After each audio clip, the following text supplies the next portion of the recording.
ఈ రోజు వీడియోలో గోధుమ పిండితో పాస్తా చేసేసుకుందాము. పాస్తా మైదా పిండితో చేస్తారు కదా, మైదా పిండి హెల్త్కి అంత మంచిది కాదు కాబట్టి గోధుమ పిండితో చేసుకుందాము. గోధుమ పిండిలో సాల్ట్ అలాగే ఆయిల్ వేసి కలిపి ముద్దగా చేసుకుని పక్కన పెట్టుకోండి.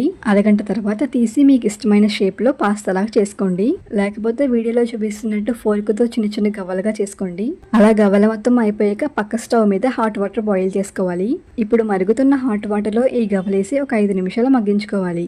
ఈ లోపు టైం ఎందుకు వేస్ట్ చేసుకోవడం, పక్క స్టవ్ ఆన్ చేసి బాండి పెట్టి ఆయిల్ వేసి ఉల్లిపాయ పచ్చిమిరపకాయ వేపుకోవాలి. అలాగే టేస్ట్ తగ్గట్టు కొంచెం సాల్ట్ అయితే యాడ్ చేసుకోవాలి. ఆనియన్స్ మగ్గిన తర్వాత కొంచెం టమాటా సాస్ వేసుకోవాలి. తర్వాత ఉడికిపోయిన పాస్తా కూడా వేసేసుకోవాలి. టమాటా సాస్ అలాగే పాస్తా వేసినప్పుడు వీడియో ఆన్ చేయడం మర్చిపోయాను, ఏమనుకోకండి.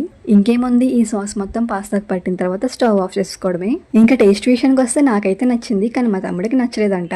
ఎందుకు అడిగితే పచ్చి గోధుమ పిండి తిన్నట్టు అనిపిస్తుంది అన్నాడు. అందుకే మీరు ఎప్పుడైనా గోధుమ పిండితో పాస్తా ట్రై చేశారా?